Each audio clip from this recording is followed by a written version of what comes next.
olvidó. Sí, ahí está grabado. Siempre lo que se hace es que en esta ocasión en que se abre la última prueba y las anteriores quedan abiertas por 48 horas, a diferencia de cuando se abre la prueba que corresponde eh, clase a clase, ¿ya? Al terminar el módulo, esta última prueba y las anteriores para quienes las deben se abren por 48 horas, ¿ya? Así que todos los que por algún motivo no pudieron rendir las pruebas anteriores, este va a ser el momento, mañana a partir de las 14, ¿ya? Así que también en esta última clase, que es un poquito más corta que las anteriores, también es el momento si tienen alguna duda, si tienen algún concepto aún poco claro, etcétera, es momento de preguntas, ¿ya? Entonces, vamos a partir la clase y para eso, como siempre, como ustedes saben, vamos a partir haciendo un repaso de la clase anterior para no llegar tan perdido a la clase de hoy. Entonces, aquí se va a abrir un resumen.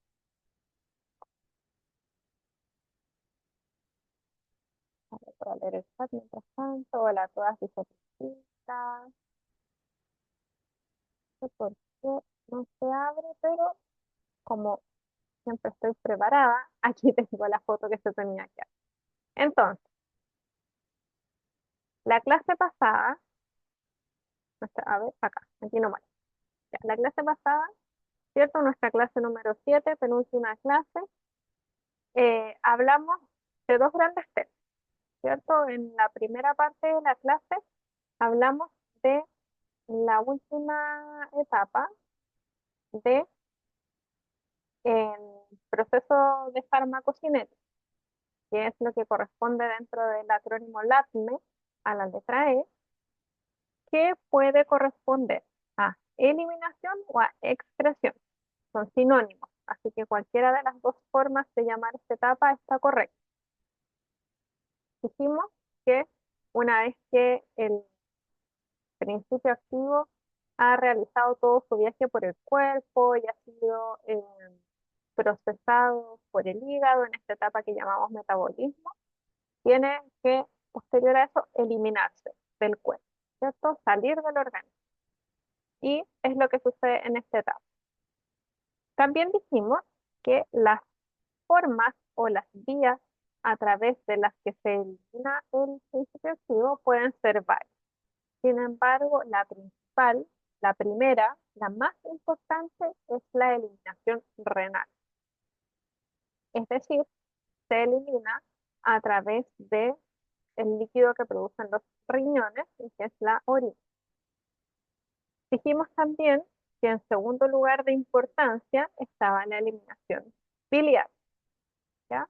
Y dijimos que también habían otras, como las que se mencionan acá.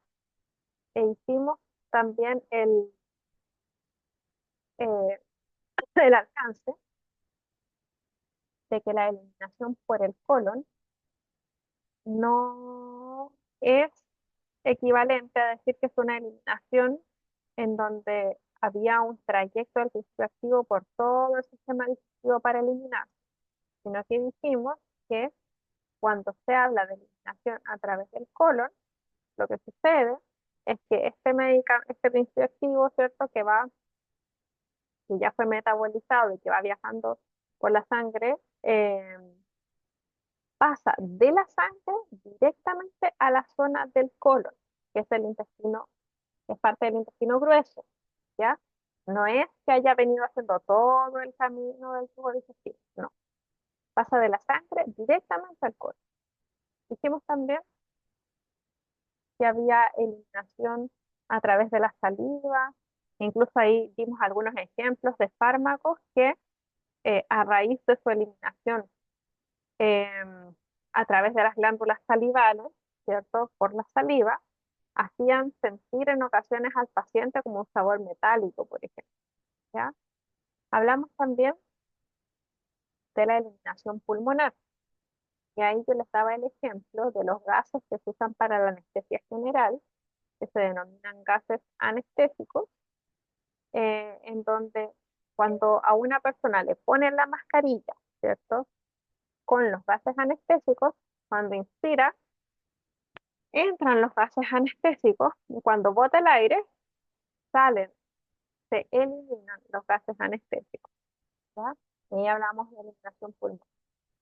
Y también hablamos de que existían otros líquidos a través de los cuales se eliminaban principios activos, o sea, principios activos que ya fueron procesados, ¿cierto? Y listos para ser eliminados, que dijimos que podían ser el sudor, dijimos las lágrimas y también dijimos la leche materna.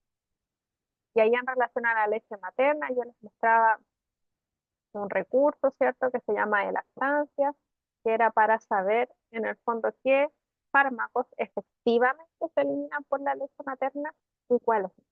Porque comúnmente se les dice a las mamás en periodo de lactancia que no pueden tomar nada, que no pueden consumir ningún medicamento y eso es falso.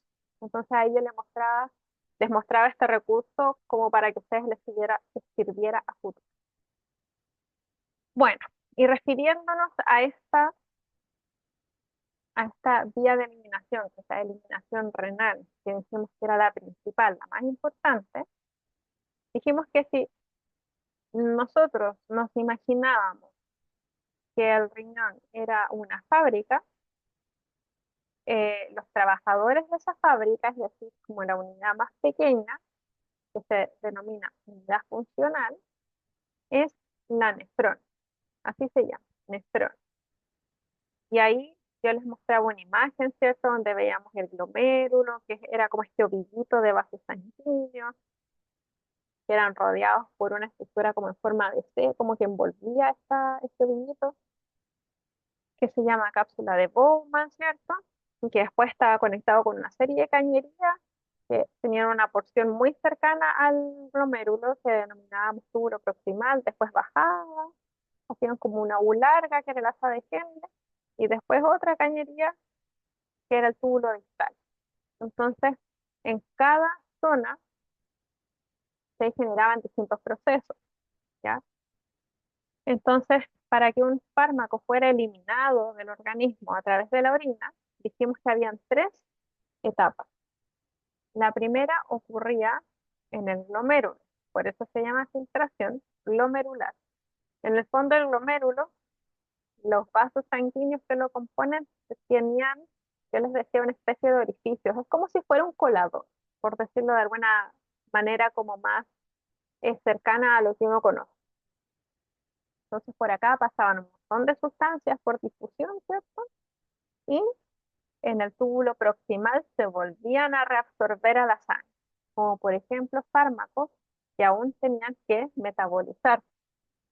Dijimos que el túbulo proximal tenía una composición de su membrana muy rica en lípidos.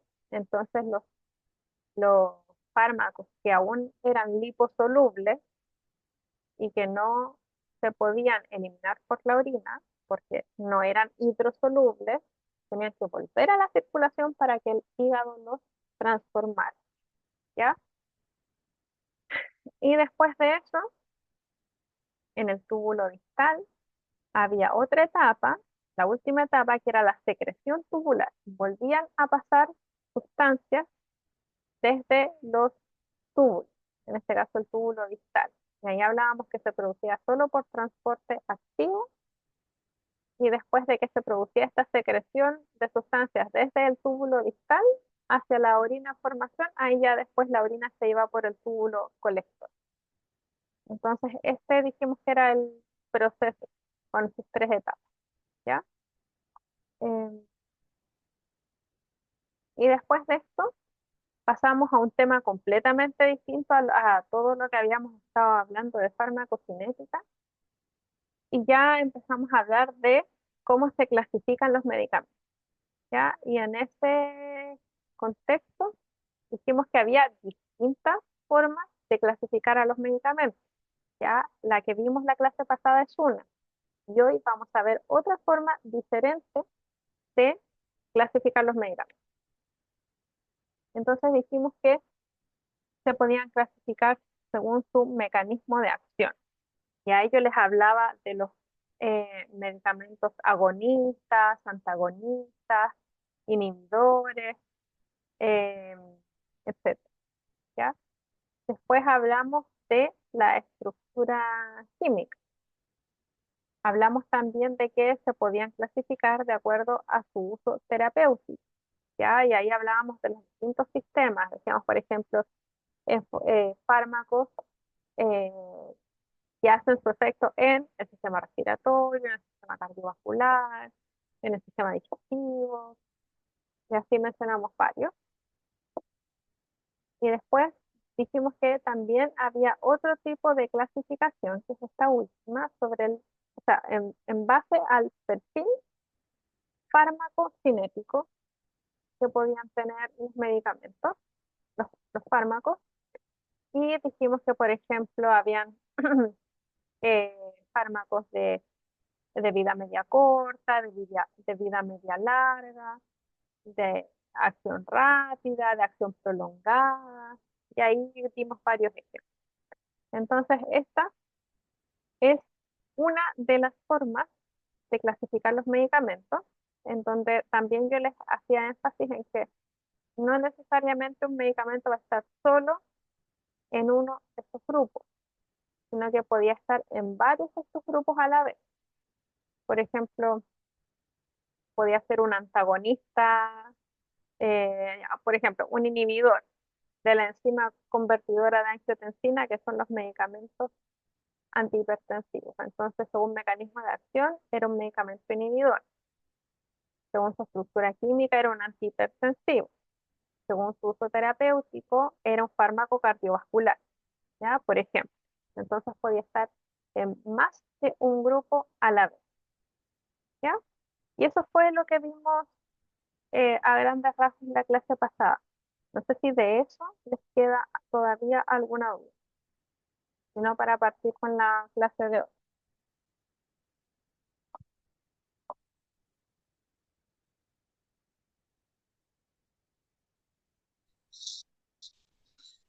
No, profe, a mí me ¿No? quedó claro. Ya, genial. Justo no puedo cambiar de... Ahí sí. Entonces nos vamos a ir aquí casi a la última parte, donde partimos nuestra clase de hoy. Ah, ya. ¿Ven el PowerPoint el de ustedes, cierto?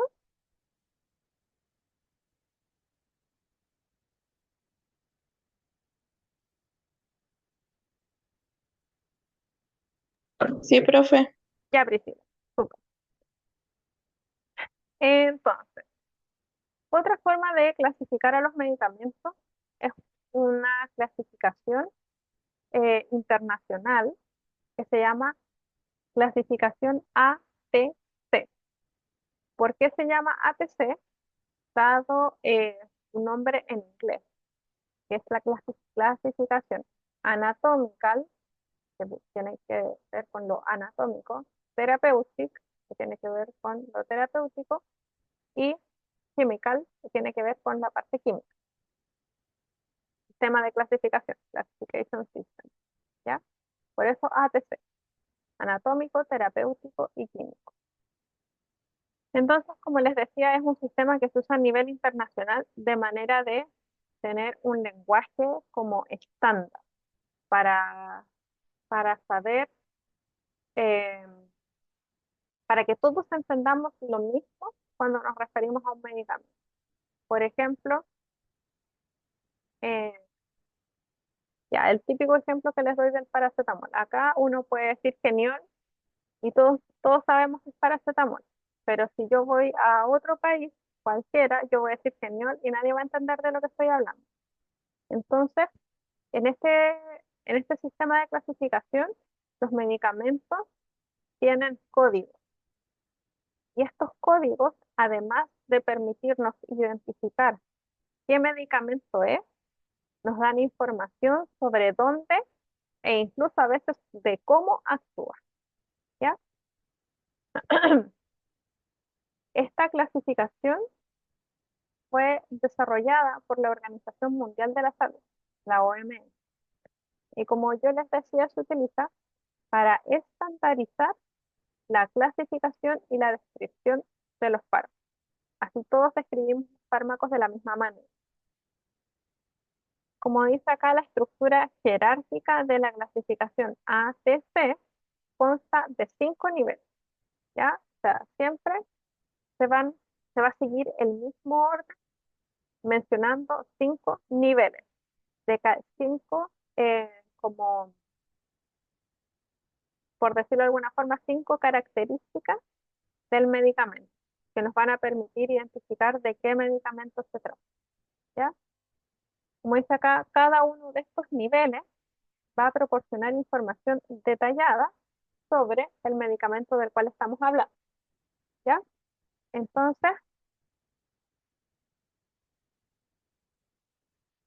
acá vamos a partir detallando de qué se trata el primer nivel, ¿ya? Como yo les decía, este sistema lo que hace para identificar a cada fármaco es otorgar un código que consta de letras y de números. Entonces, a través de esta revisión que vamos a hacer de cada uno de los niveles, ustedes van a poder ir viendo cómo se construye este código, ¿ya? Hasta que puedan ver cómo queda listo y qué significa.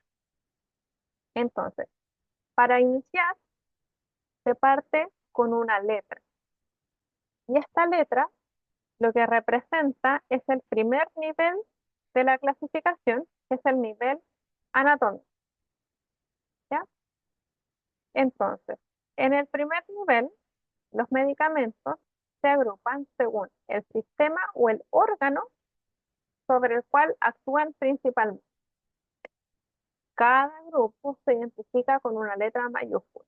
Y acá hay un montón, o sea, casi el abecedario completo, ¿ya? Pero acá se pusieron ejemplos. Por ejemplo, si es un fármaco, después yo les voy a mostrar con fármacos específicos los ejemplos, ¿ya? Si fuera un fármaco, por ejemplo, que actúa en el sistema cardiovascular, como podría ser un antihipertensivo, por decir el enalapril, por ejemplo, en este primer nivel, es decir, la primera letra que pondríamos es la letra B, ¿ya? Aquí estos son ejemplos. ¿Por qué? Porque la letra B significaría medicamentos del sistema cardiovascular. Y estaríamos eh, tratando de hacer el código del enalapril, que es un antihipertensivo. Por lo tanto, funciona actuando a nivel cardiovascular. Ya, entonces pusimos nuestra primera letra, letra B. Después, ¿qué sigue? ¿Cuál es el segundo nivel? El segundo nivel es el nivel terapéutico. Como dice acá, en el segundo nivel, los grupos del nivel anatómico se subdividen según su indicación terapéutica principal. Es decir, primero dijimos que era un medicamento del sistema cardiovascular, nuestra primera letra. Pero después tenemos que especificar, porque en el sistema cardiovascular pueden haber un montón de sitios donde ejercer la acción. Puede ser no sé, un medicamento que actúa en la arteria renal para controlar la presión arterial. Puede ser un medicamento que actúa a nivel de dilatación de las arterias coronarias. Puede ser un medicamento que, eh, no sé, reduce por ejemplo, disminuye la frecuencia cardíaca. Entonces, hay muchos sitios donde actuar dentro del sistema cardiovascular. Entonces, acá es un poco más específico. Por ejemplo, podríamos decir que es un B, que dijimos que venía de acá, pero con el número 01, que podría ser un antitrombótico. Es decir, que es un medicamento que actúa en el sistema cardiovascular, que es lo que nos dice esta primera letra, pero que de una manera un poco más específica nos dice que actúa como un antitrombótico, es decir, evitando la formación de trombos, ¿ya? Entonces, este sería, la primera letra sería el nivel 1 y el nivel 2 serían estas cifras numéricas que están acá, 0, 1. Todos estos son ejemplos, después yo les voy a mostrar con un medicamento real. Después viene el nivel 3, que dice farmacológico químico. En este tercer nivel, lo que se hace es clasificar a los medicamentos según su estructura química y su mecanismo de acción. Entonces, a las letras y números que ya habíamos formado con el nivel 1 y el nivel 2, se le va a agregar una letra mayúscula adicional. Por ejemplo, acá se da como ejemplo la letra C, que correspondería al nivel 1, el 02 que correspondería al nivel 2, y acá sería esta letra mayúscula adicional que correspondería al nivel 3. ¿Ya? Por ejemplo, acá, si tenemos una C con un 02 y otra C, significa que es un agente antihipertensivo. Por ejemplo, ¿ya? Después, insisto, después yo les voy a mostrar un ejercicio real. Entonces, acá ya tendríamos tres niveles. El primer nivel anatómico, el segundo nivel terapéutico y el tercer nivel farmacológico químico. Aquí ya tenemos construido hasta la mitad este código que internacionalmente nos va a permitir identificar de qué fármaco se está hablando. Luego sigue el nivel 4, terapéutico, farmacológico. En el cuarto nivel, los grupos se siguen subdividiendo de manera aún más específica de acuerdo a su estructura química específica, su mecanismo de acción y su indicación terapéutica. Entonces, eh, cada grupo se identifica con un número en esta acá, pero acá sigue una letra a continuación. ¿Ya? Entonces, por ejemplo, este fármaco que estaba acá, con su letra del nivel 1, después los dos números del nivel 2 y la letra mayúscula del nivel 3, se le agregó otra letra. Y esa letra significa que es un glucósido cardíaco. Eso sería su estructura química específica. ¿Ya? Entonces acá ya tenemos casi completamente construido este código. Pero ¿qué falta? Falta saber dentro del grupo de los glucósidos cardíacos, que es un tipo de fármaco que actúa sobre el corazón, falta definir qué fármaco específico es, porque podemos tener varios glucósidos cardíacos.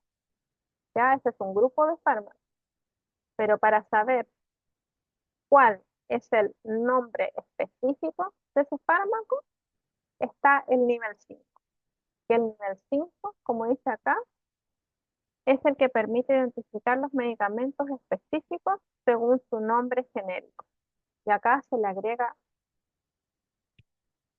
otras cifras, ¿ya? Por ejemplo, acá teníamos que la letra C del primer nivel, el 01 del segundo, la D del tercero y la A del cuarto, se le va a agregar el 02. Y este 02 significa que es el fármaco que conocemos por digoxina, ¿ya? Por ejemplo, si fuera letra C, 01, D, A, 01, sería otro glucósido cardíaco, pero que se llama de otra forma. Otro fármaco que sea glucósido cardíaco. Y si dijera C01, DA03, sería otro fármaco diferente, pero que también es un glucósido cardíaco. ¿Ya? Entonces, esta es la forma en que queda completamente estructurado un código que representa a un medicamento en un lenguaje internacional. ¿Ya? Entonces, de esta forma, cuando eh, se escribe este código, todos saben que se trata de la digoxina. ¿Ya? Cuando digo todos saben, me refiero a los profesionales que trabajan en el área de la farmacéutica. porque por ejemplo, en mi caso, que yo soy enfermera, yo no me sé los códigos. Yo sé que existe la clasificación y claro, puedo buscarla, puedo entenderla, pero yo no me sé de memoria los códigos. Sin embargo, las personas que trabajan en el área de la farmacéutica, eh, si ven este código van a decir, ah, es un glucósido cardíaco y probablemente también sepan cuál es, ¿ya?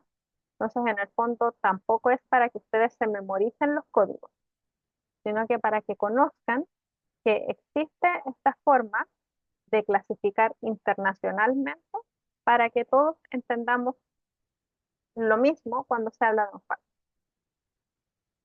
Entonces, como dice acá, esta estructura jerárquica permite una clasificación sistemática y detallada de los medicamentos, lo que facilita su identificación, primero saber de qué se está hablando, su prescripción, es decir, la forma en que se indican, su dispensación, es decir, la entrega de los medicamentos, y el análisis a nivel mundial. Ya también se usa mucho cuando se hace investigación para poder eh, analizar los efectos, analizar la forma en que funcionan, eh, etc. Como dice acá, además la clasificación ATC se utiliza en la elaboración de estadísticas sobre el consumo de medicamentos. Como yo ya les decía, en la investigación farmacéutica y en la comparación de la utilización de medicamentos entre diferentes países y regiones.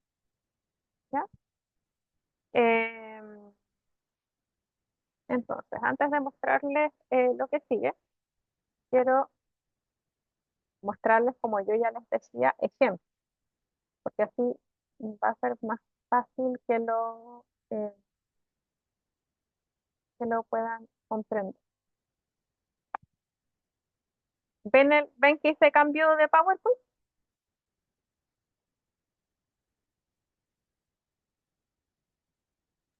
Sí, profe. Ya. Entonces, como ya les decía, ATC, anatómica, terapéutica, química. Ya, entonces, por ejemplo, acá, esto que ustedes ven, yo lo saqué de esta página web, está aquí abajo, por eso siempre les pongo el link, por si ustedes después quieren consultar. Entonces, como yo les decía, en el primer nivel, en el PowerPoint que ustedes tienen, aparecían 4 ejemplos, A, B, C, D.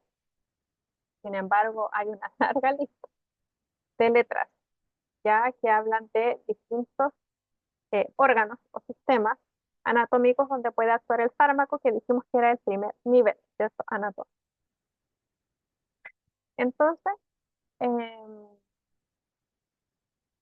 acá, por ejemplo, la letra A es del sistema digestivo y metabolismo, la letra B de fármacos que actúan a nivel de la sangre y órganos hematopoyéticos, que son como la médula, por ejemplo, que son los que producen las células de la sangre, por eso se llaman hematopoyéticos.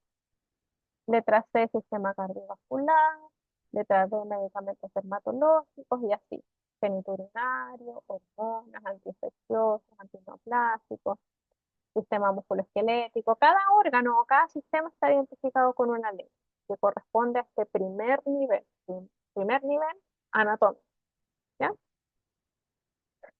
Entonces, vamos a seguir el ejemplo con algún fármaco del sistema digestivo que corresponde a la letra A, ¿ya? Esto, como ustedes ven, es lo mismo, ¿ya? Pero acá les quise mostrar, obtenido de esta misma página, que por ejemplo, en este nivel anatómico, donde están todos los fármacos que actúan en el sistema digestivo, que acá dice tracto alimentario y metabolismo, hay 1.641 fármacos registrados. Por ejemplo, miren acá en el sistema nervioso, 4.500 fármacos. Entonces, por eso es importante esta clasificación, porque nos permite identificar correctamente de qué fármaco se está hablando. Insisto, para las personas que trabajan en el área farmacéutica, ¿ya? Aunque es muy importante que ustedes lo conozcan que existe esta clasificación, ¿ya? Entonces, Acá les puse algunos ejemplos. Em, este medicamento que es una benzodiazepina, el diazepam, que nosotros decimos diazepam, este es el código del diazepam. N05B A01. Entonces acá N, que sería el grupo anatómico, 05, ¿cierto? Que sería el segundo nivel, B, que sería el tercer nivel, A, que sería el cuarto nivel, y 01, que es este quinto nivel, que nos dice específicamente de qué medicamento se trata, ¿ya? Entonces, por ejemplo, acá N, como veíamos en la imagen anterior, significa que es el fármaco que actúa en el sistema nervioso. Vamos de lo más global a lo más específico, de lo general a lo específico. Después el número 05 significa que es un psicoléptico. Después, dentro de los fármacos del sistema nervioso que son psicolépticos, la letra B significa que es un ansiolítico. Entonces ahora ya sabemos que si tiene una N, 05 y B, actúa en el sistema nervioso y es un ansiolítico. Si además se le agrega la letra A, sabemos que es un ansiolítico, que es un derivado benzodiazepínico o benzodiazepina, como yo le mencionaba recién. Y dentro de todas las benzodiazepinas, si tiene un 01, significa que es diazepam. Por ejemplo, si fuera 02, esto no digo que sea así, es un ejemplo. Podría ser lorazepam. Eso sería N05BA02 lorazepam. Insisto, no digo que esto sea así, estoy dando ejemplo. Por ejemplo, si fuera, no sé, N05BA03, podría ser midazolam, etcétera, ¿ya? Aquí otro ejemplo. Hay este medicamento que se llama ketoconazol, que es un medicamento para el tratamiento de infecciones por hongos. Puede ser reconocido por tres códigos. ¿Y por qué por tres códigos? Porque actúa en distintos sistemas. Por lo tanto, en el primer nivel, que dijimos que es el anatómico, se identifica el órgano o sistema donde actúa, va a ser diferente, porque este medicamento actúa en distintos sitios, ¿ya? ¿Por qué? Por ejemplo, el ketoconazol puede ser utilizado en afecciones dermatológicas, puede ser utilizado como antimicótico ginecológico y también puede ser utilizado de manera sistémica, es decir, para que viaje por todo el cuerpo y elimine eh, la infección micótica en cualquier lugar del cuerpo que se encuentre. Entonces, como puede actuar en distintos órganos, su primera letra, que es a nivel anatómico, va a ser distinta. Yo les mostraba hace un rato que la letra D era para piel, no sistema, como, vamos a ver, acá, D, medicamentos dermatológicos. Entonces, por eso, acá, D, D01. G, porque es de uso ginecológico. Y J, para uso sistémico. Entonces, ya ahí el código parte distinto. Al tener un sitio anatómico, que es el primer nivel, un sitio anatómico de acción distinta. ¿Ya? Aquí, esta imagen es otro ejemplo súper claro. ¿Ya? Es lo mismo, pero aquí muestra como claramente cómo se va construyendo el código, cómo entenderlo, lo puse yo aquí. Entonces vamos a seguir acá el caso de un fármaco, que es el omeprazol, y que es identificado con este código. A02 P C01.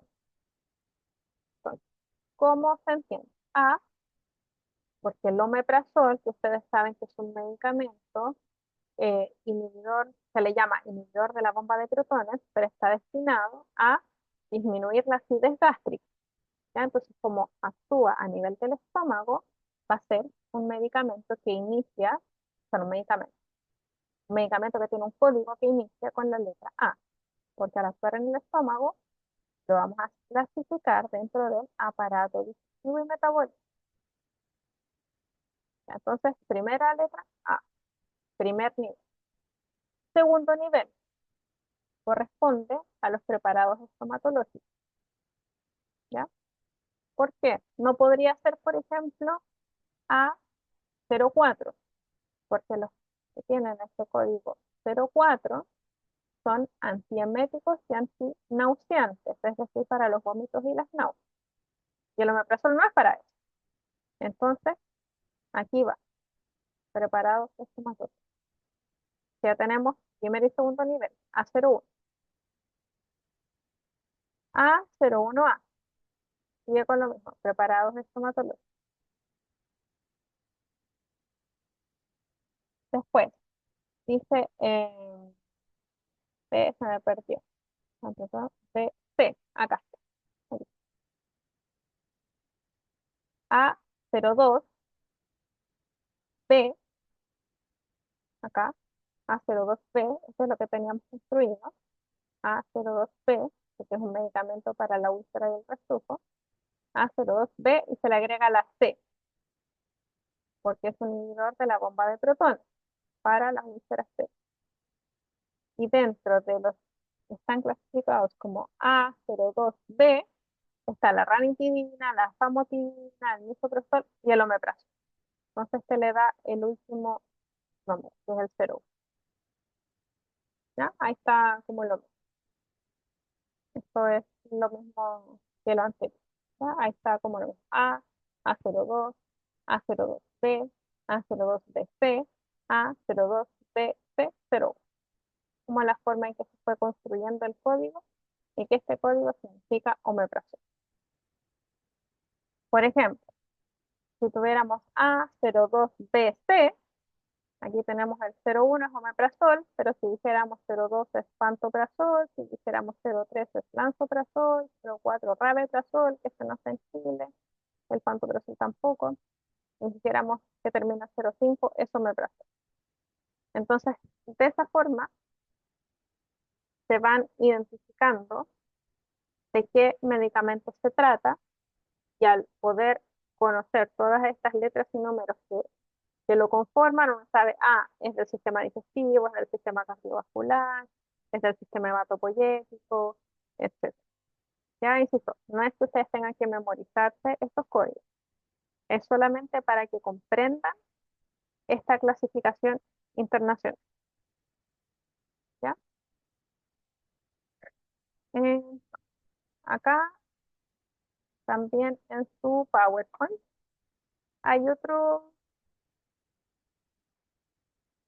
organigrama que no corresponde a una clasificación internacional, sino que es una forma como de organizar solamente los distintos tipos de fármacos, eh, que por ejemplo acá les pusieron los estupefacientes, los psicotrópicos, otro grupo de psicotrópicos, los antibióticos, grupos que se venden sin receta, en farmacias, sin receta en comercio regular, ¿ya? Porque, por ejemplo, sobre todo en otros países, hay medicamentos que se venden en los supermercados, que son los que son como más básicos, como el paracetamol o de repente medicamentos basados también en sustancias naturales como el propóleo, estas pastillas de propóleo, por ejemplo, etcétera, ¿ya? Y aquí hay varios ejemplos de cada uno. Eso respecto a la clasificación de los fármacos. No sé si les queda claro como la idea general de cómo se clasifican o si tienen alguna duda.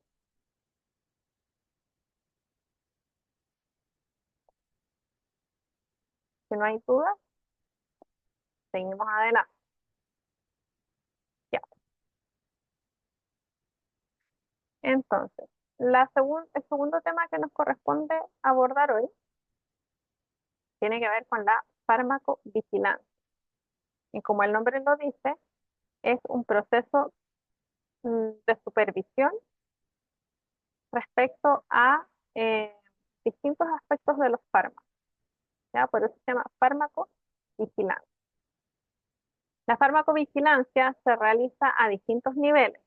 Ya se puede realizar a nivel de un laboratorio farmacéutico, se puede realizar a nivel de un establecimiento de salud, ya sea de atención abierta o cerrada, es decir, de pacientes ambulatorios o de pacientes hospitalizados, como también se desarrolla a nivel central, es decir, por organismos del Estado, ¿cierto?, encargados de supervisar este aspecto en específico y que en este caso de nuestro país recae en el Instituto de Salud Pública, ¿ya?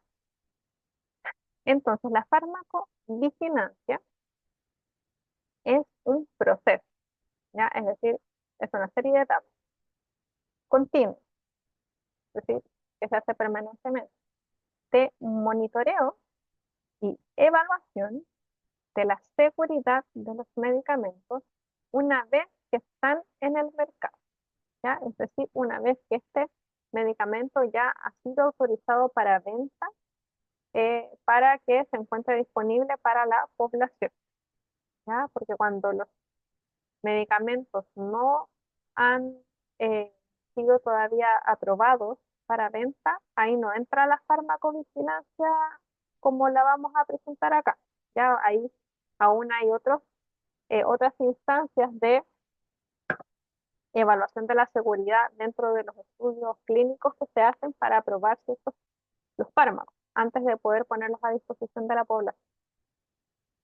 Pero cuando hablamos de farmacovigilancia, nos referimos a la evaluación de la seguridad una vez que los medicamentos ya están en el mercado. Su objetivo principal es detectar, evaluar, entender y prevenir, también prevenir los efectos adversos o cualquier otro problema relacionado con los medicamentos. ¿Ustedes recuerdan algún problema que haya salido, así como alguna alerta, por ejemplo, de medicamentos en el último tiempo?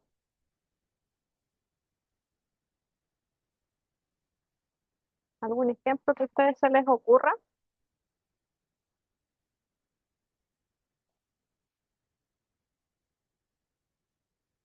Ya, no sé si han visto, por ejemplo, cuando el Instituto de Salud Pública dice se ordena retiro del lote, no sé, 1, 2, 3, 4 del medicamento ketorolaco del laboratorio XX, ¿ya? Esas alertas emanan de un proceso de farmacovigilancia, ¿ya? Y tienen el objetivo, como dice acá, de prevenir efectos adversos. Hace un tiempo atrás, el año pasado creo, si mal no recuerdo, se emitió una alerta sobre todos los sueros fisiológicos de un laboratorio que tuvieron que retirarse de los hospitales y de todos los centros de salud, porque se había detectado una contaminación con un microorganismo. Entonces, para prevenir efectos adversos derivados de esta contaminación, tuvieron que retirarse todos los sueros fisiológicos de este laboratorio que estaban distribuidos en los distintos centros de salud del país, ¿ya? Todas esas alertas vienen de un proceso de farmacovigilancia. Y acá en Chile, la organización, como yo les decía, responsable de emitir esas alertas a nivel central, como a nivel de gobierno, de Estado, a nivel nacional, es el Instituto de Salud Pública, ¿ya? Entonces, ¿cuáles son los objetivos? Objetivos de la farmacovigilancia. Detectar reacciones adversas, ¿ya? Identificar y recopilar información sobre posibles efectos secundarios no conocidos de medicamentos. Por ejemplo, y que hasta hace muy poco tiempo aún era tema, bueno, ustedes saben que con esto de la epidemia del coronavirus, muy rápidamente se desarrollaron vacunas eh, en un proceso que fue mucho más rápido de lo que habitualmente toma elaborar una vacuna. ¿ya? Porque elaborar una vacuna demora muchos años. Entonces, como este proceso fue un poco más rápido, eh, si bien se consideraron que tenían cierto nivel de seguridad, pero habían otros aspectos que todavía no podían conocer. Entonces, después de que se empezaron a administrar las vacunas, aparecieron efectos secundarios no conocidos de ellas, ¿ya? Y esto es parte de uno de los objetivos de la farmacovigilancia, detectar reacciones adversas, ¿ya? También puede ser que, por ejemplo, en un hospital eh, se administra cierto fármaco de manera endovenosa, por dar un ejemplo, y todos los pacientes, o varios, no todos en realidad, me expresé, y varios pacientes empiezan a presentar el mismo síntoma. Entonces, ahí, detectar reacciones adversas. Entonces, ¿qué está pasando? Segundo punto, evaluar la seguridad.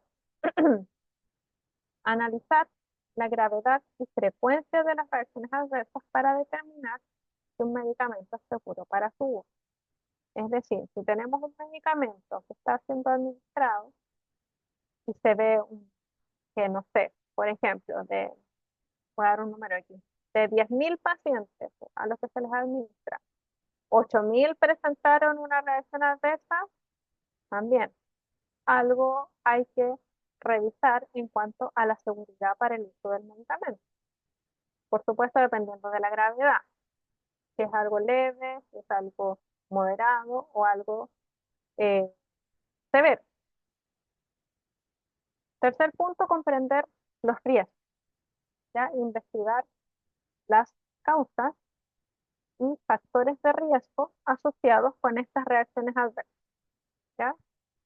Por ejemplo, si de estos 10.000 pacientes, a los que recibieron el medicamento, 8.000 les decía yo, presentaron esta reacción adversa, pero resulta que estos 8.000 todos eran diabéticos, por decir algo, ya no sé si vaya a ser así. Entonces, quizás la diabetes es un factor de riesgo para presentar esta reacción adversa al consumir este medicamento, ¿ya? Entonces, empezar a comprender los riesgos, como dice, identificar causas y factores de riesgo.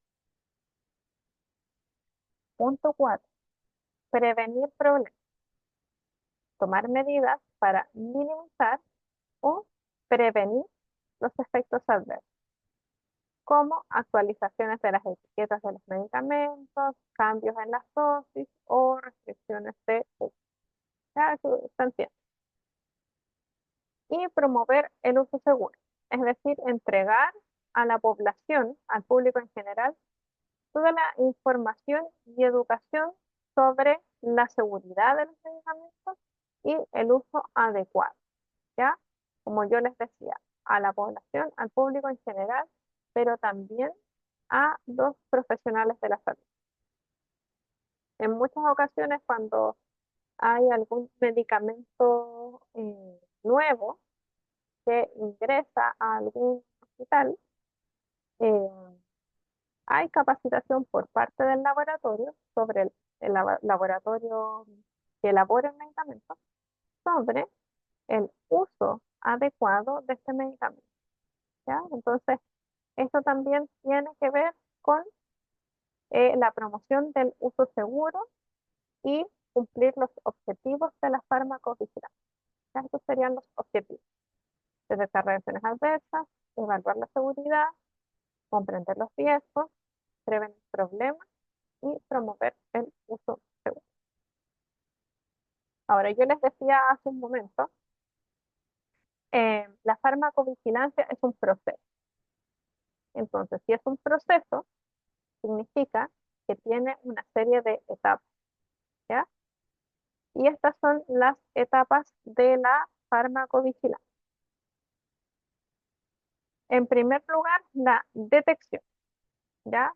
Por supuesto, para que se comience a investigar alguna situación, lo primero que hay que hacer es detectarlo, ¿ya? Entonces, Para esto se recogen datos, se recopilan datos de múltiples fuentes, como pueden ser los informes de los propios pacientes, del equipo médico, de ensayos clínicos, que son estas investigaciones en las cuales se van evaluando las respuestas a los medicamentos. También en la literatura médica para identificar posibles reacciones adversas, ¿ya?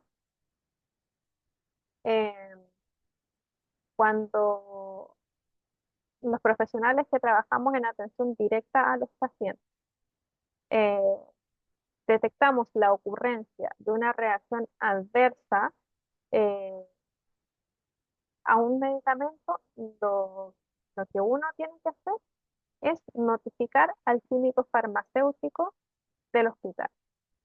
Entonces, el químico farmacéutico comienza su proceso de farmacovigilancia y ahí registra, ya como dice acá, los informes que pueden ser de los propios pacientes o del equipo médico, ¿ya? Entonces, se detecta esta situación y como yo les decía, se tiene que notificar. Los profesionales de la salud y los pacientes informan, lo que yo les decía recién, sobre cualquier efecto adverso sospechoso a las autoridades sanitarias competentes, dependiendo, por supuesto, del lugar donde se esté realizando la atención de salud. Ya ahí están claramente establecidos los crucigramas de a quién informar, de a quién notificar. ¿Ya? Y generalmente esta notificación, por un lado, para hacerlo más rápido, puede ser verbal, pero se realiza un informe por escrito.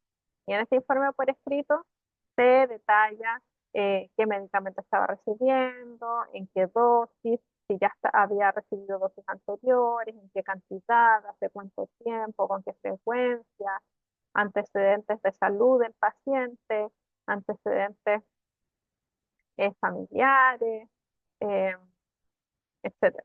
Una serie de datos que se van registrando para hacer una notificación formal de la ocurrencia de este efecto adverso, ¿ya?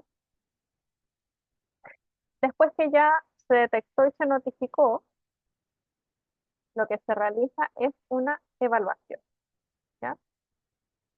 Y acá lo que se hace es llevar a cabo una evaluación detallada de la información para determinar la causalidad. ¿Qué es la causalidad?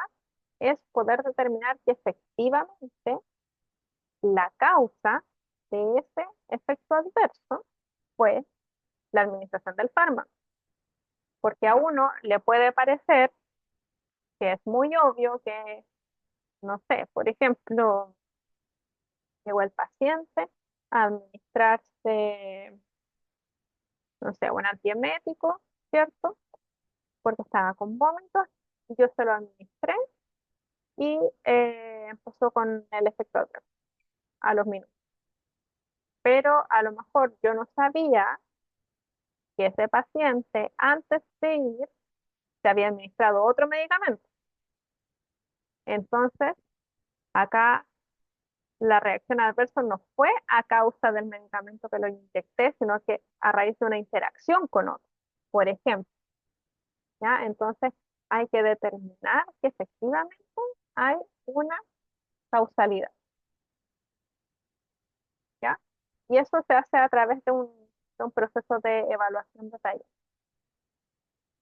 Ahora, también en esta evaluación lo que se hace es evaluar la gravedad, porque hay... Profe, una pregunta. Ujú, Eh, eh, ¿Esto también aplica para los productos sí, cosmetológicos? sí, ¿Para la también? Ok, también, también. ok, De hecho, les voy a listo, gracias. mostrar, de nada, Michela, les voy a mostrar después unos sitios donde acceder y que ahí justamente uno como paciente puede notificar y puede notificar reacciones adversas tanto a productos, eh, a medicamentos y también a productos cosméticos.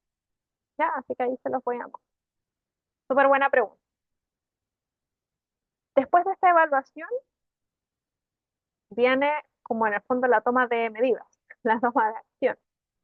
Entonces, dependiendo de la evaluación se pueden tomar diversas medidas. ¿Y qué puede ser? Puede ser, por ejemplo, actualizar la información del medicamento en la etiqueta, restringir su uso, retirarlo del mercado o llevar a cabo estudios adicionales. Por ejemplo, vamos a suponer que se lanzó, que está disponible en el mercado un medicamento X en que las indicaciones dicen que puede utilizarse a partir de los 6 años de edad, por ejemplo. Y resulta que a raíz del proceso de farmacovigilancia se ha detectado que hay muchos efectos secundarios o un efecto secundario en particular que se repite, se repite, se repite, se repite en el rango de edad de 4 a 6 años y que es muy frecuente y que además de ser frecuente tiene una intensidad moderada a severa. Entonces, ¿qué puede tomarse como medida? Que se actualice la información del medicamento y que diga, en vez de indicación a partir de los 6 años, que sea a partir de otra edad, ¿ya? Por ejemplo, o que se diga uso exclusivo en población adulta, o que incluso, si es que esto ya no es solo en un rango de edad, sino que son reacciones adversas frecuentes en todas las edades y moderadas a severas, que incluso se tenga que retirar del mercado, ¿ya? O retirar del mercado y luego volver a hacer estudios adicionales que determinen si es que es o no es seguro, ¿ya?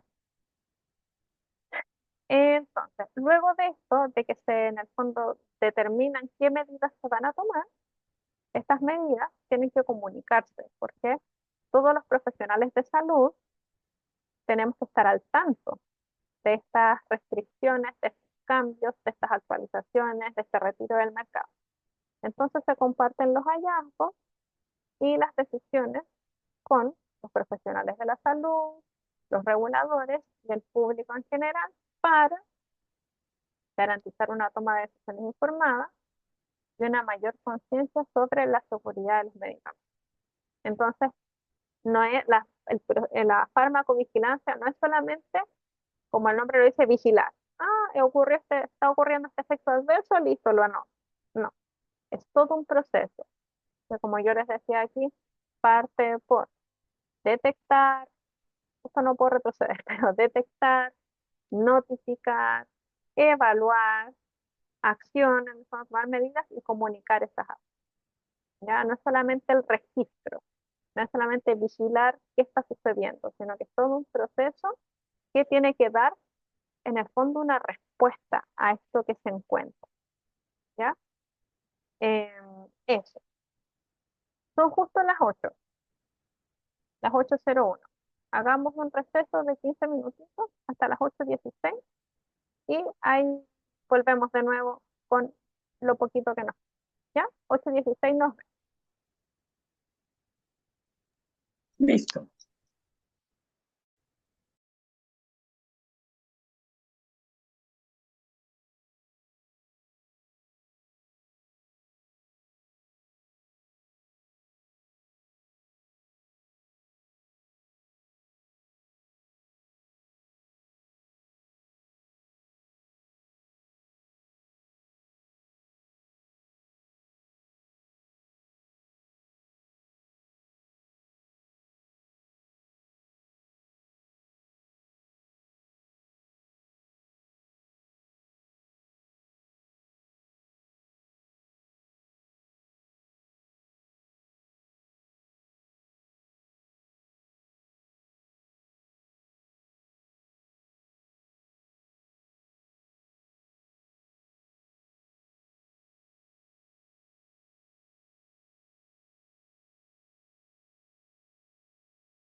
Ya, estamos de vuelta del receso. Ya vi que algunas comenzaron a poner presente, así que las que todavía no lo han hecho, vayan poniendo que están presentes para después poder dejarlas registrados en la asistencia. Ya, entonces, para continuar con lo que veníamos hablando de farmacovigilancia, que es ya el último tema que vemos en el módulo, la importancia, que no es lo mismo que los objetivos, ¿ya? La importancia. ¿Cuál es la importancia de este proceso, cierto, de detección, notificación, evaluación, acción y comunicación de estos efectos adversos? Es que se convierte en una forma de proteger la salud pública al poder identificar y minimizar los riesgos asociados al uso de los medicamentos. También permite mejorar la seguridad, ¿ya? Porque en la manera en que se van detectando y evaluando eh, la frecuencia o severidad de los efectos adversos, se puede ir mejorando la seguridad de los medicamentos. También es importante porque facilita la toma de decisiones informadas por parte de los profesionales de la salud y los pacientes.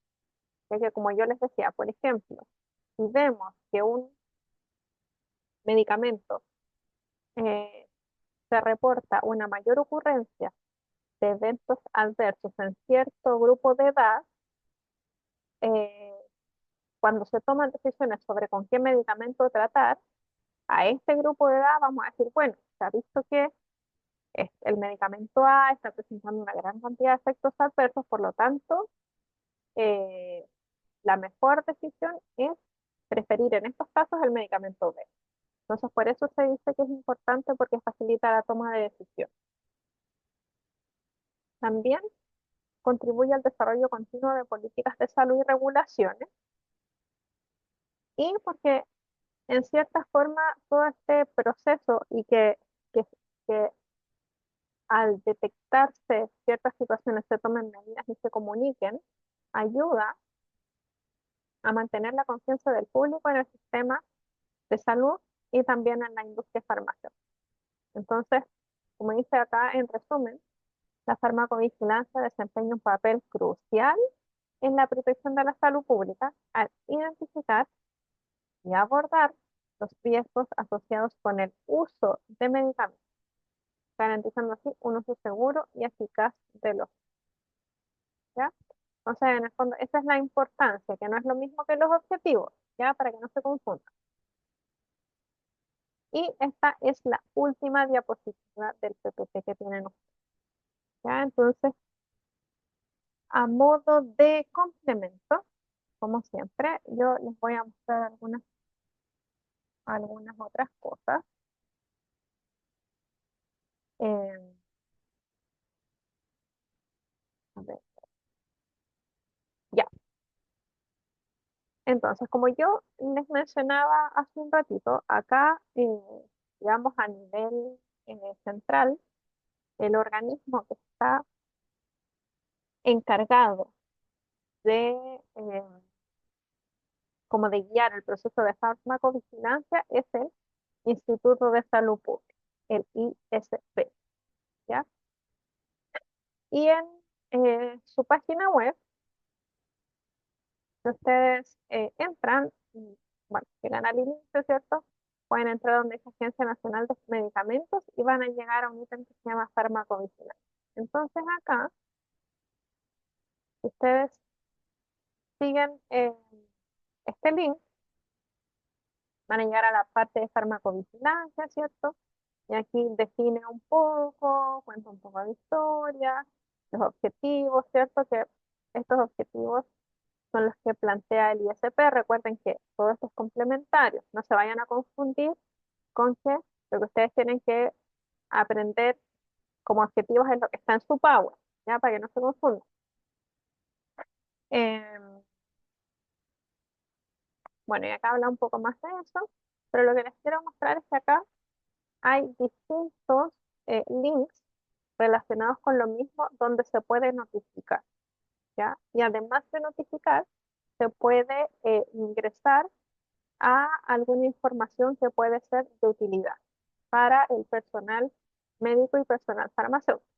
Por ejemplo, acá hay un link donde uno entra para notificar reacciones adversas a medicamentos, que son las RAM, reacción adversa a medicamentos, y los ESAVI, que son los eventos supuestamente atribuibles a vacunas e inmunización. ESAVI. Entonces, por ejemplo, si uno entra acá, va a llegar a una parte donde hay instructivos para notificar, ¿ya? Esto es para la detección y notificación, o sea, para la notificación. Pero también hay otras, eh, otros ítems donde se puede obtener información. ¿Se acuerdan que decía que también una de las acciones que realizaba era la educación? Entonces, por ejemplo, aquí dice guía de vacunación segura, cómo notificar una sospecha de reacciones adversas, cómo notificar un evento supuestamente atribuible a vacunas o inmunizaciones, cuál es este flujo de notificación, etc. ¿Ya?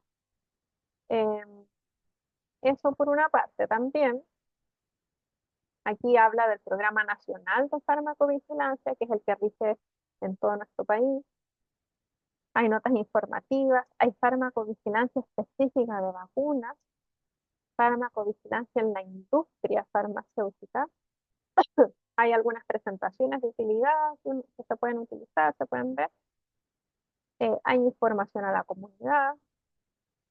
Hay boletines que aquí, en estos boletines, hay un montón de información. Por ejemplo, vamos a pensar en, por ejemplo, acá, notas informativas de fármaco y cosmetovigilancia, que es lo que estaban preguntando recién. Aquí, otro artículo, optimización de la terapia antiinfecciosa como estrategia para contener la resistencia a los antimicrobianos, casos clínicos. Y todos los meses se emite un boletín. Ya este es justo el del mes pasado, septiembre. Eh, entonces hay muchísima información acá. Acá pueden ver todos los boletines de los años anteriores. La cosmetovigilancia, que es justamente lo que están preguntando recién. Gráfica informativa, preguntas y respuestas,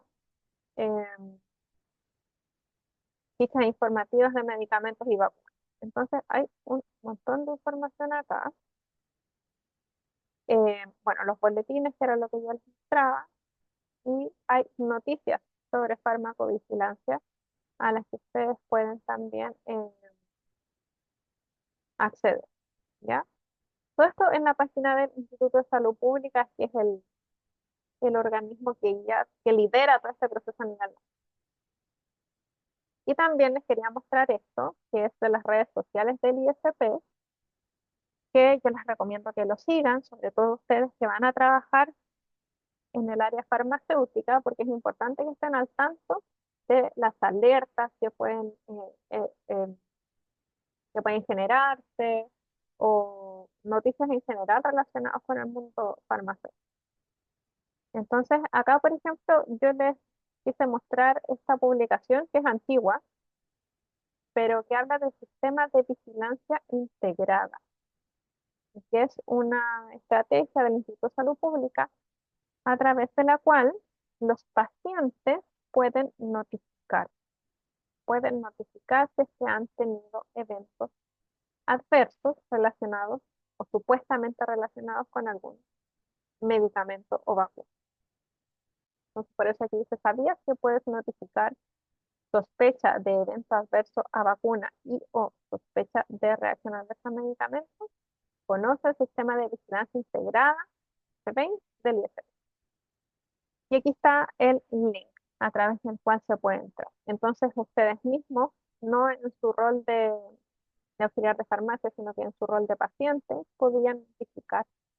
Y es importante que la población lo conozca, por lo tanto, ustedes también, si en algún momento tienen contacto con algún paciente, con algún usuario que les refiere que al parecer tuvieron una reacción adversa, pueden eh, mencionarle de esta posibilidad de reportar eh, la situación que le ocurrió.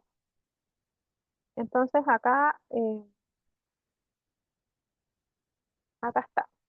Entonces ustedes, si entran acá al sistema de vigilancia integrada, que todos estos links ustedes los van a tener en el Power que yo les subo, hay eh, hay dos opciones. Una que es para los profesionales de la salud y otra que es para los pacientes, sistema de vigilancia integrada. Entonces, si uno entra ahí, dice notificación profesional o notificación público general. Entonces uno puede entrar ahí, notificación de público general. Y aquí va a preguntar si es una sospecha de reacción adversa a medicamentos, a vacunas, o van a agregar información adicional a un caso que ya registrado. Supongamos que queremos notificar una reacción adversa a un medicamento. Entonces acá se les va pidiendo una serie de datos, perdón, para poder completar la información que se necesita para hacer la farmacovigilancia.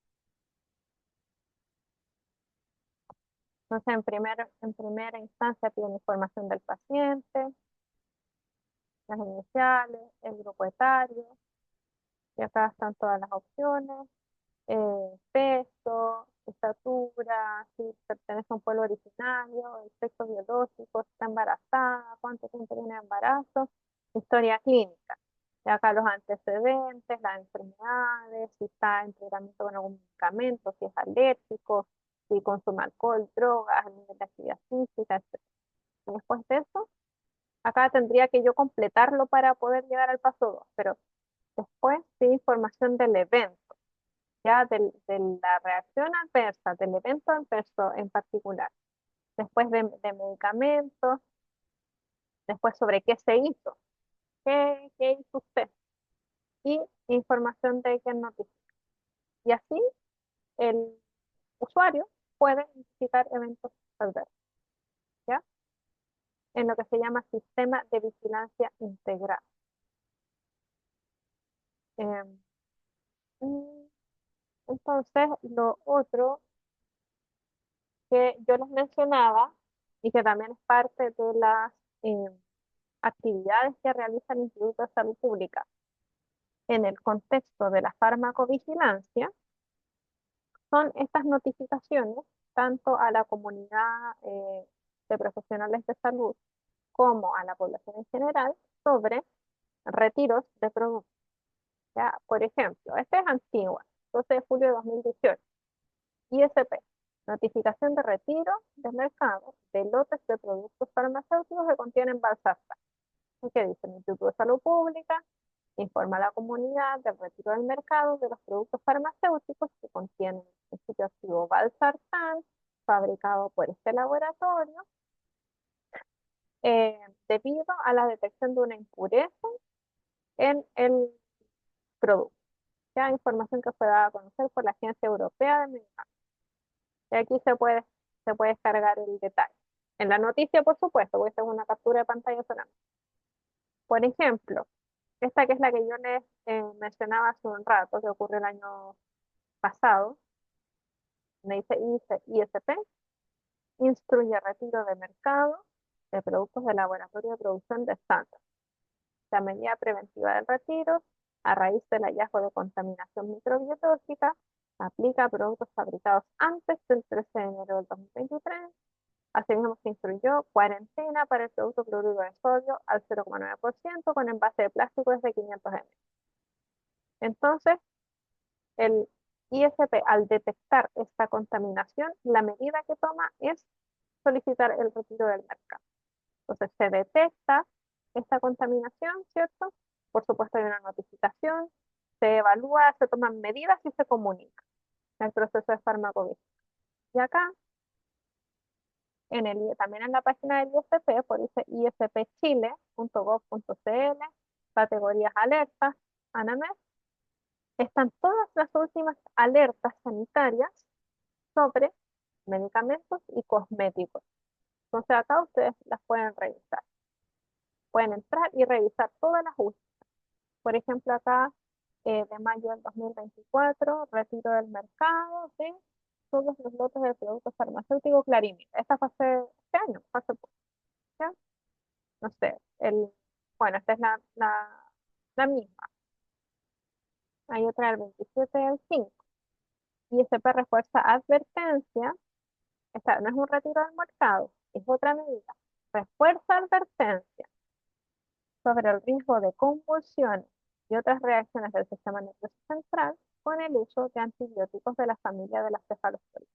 Entonces se fijan que esto, por ejemplo, emana a raíz de la seguramente detección, notificación y evaluación de la aparición con cierta frecuencia de convulsiones y otras reacciones del sistema nervioso central en pacientes que estaban usando antibióticos de la familia de las cefalosporinas. Entonces, ante esta eh, detección, eh, se desarrolla todo el proceso y la medida que se toma es reforzar la educación, se refuerza en la advertencia, por eso, ¿ya? Entonces, estas son las distintas medidas que puede ir tomando el ISP como resultado de este proceso de farmacovigilancia, ¿ya? Y por último, mencionarles también que no solo el ISP realiza procesos de farmacovigilancia. Ya yo les decía, este es el organismo que a nivel nacional lidera las acciones de farmacovigilancia, pero también esta se puede realizar en otros organismos como pueden ser los hospitales, las clínicas y también los propios laboratorios farmacéuticos.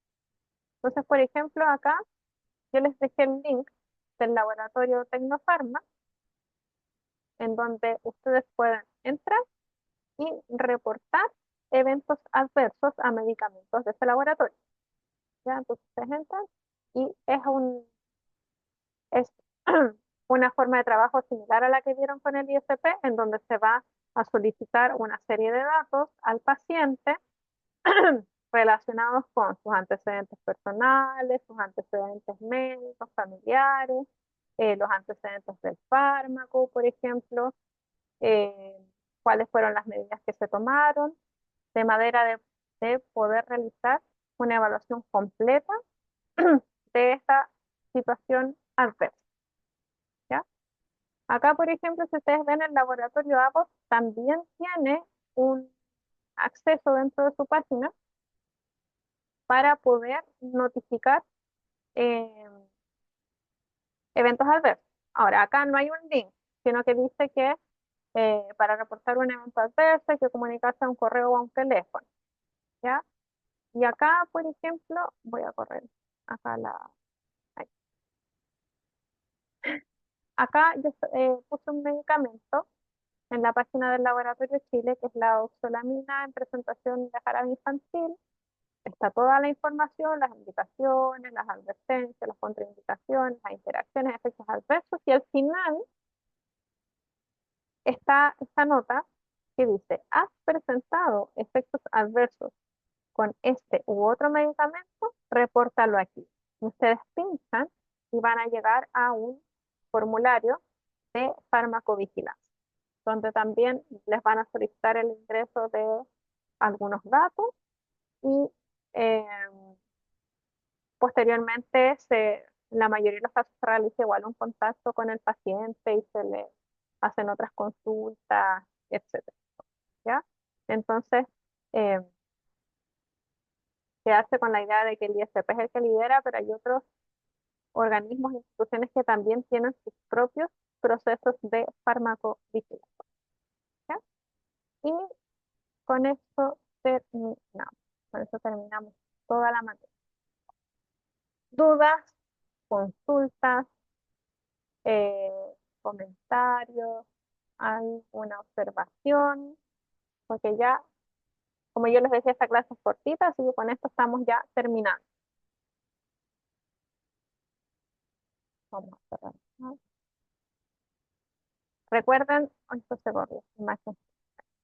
Recuerden, como les decía al inicio de la clase, para los que se reintegraron en el camino, que mañana se abre la última prueba del módulo, ¿ya?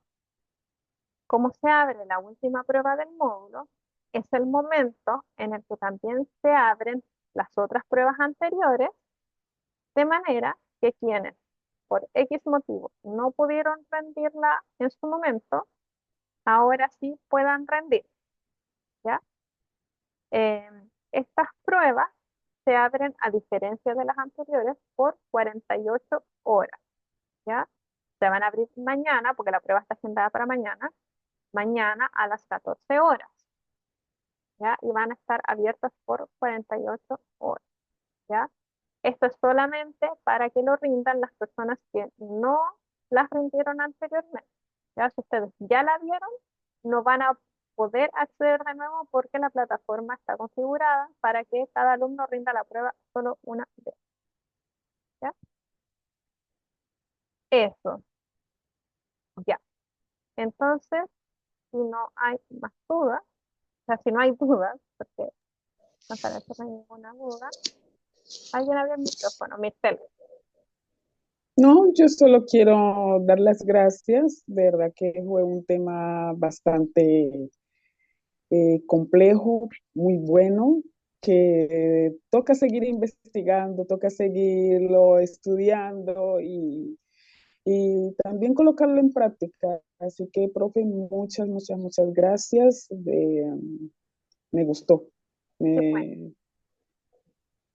me llamó mucho la atención. Así que eso nomás.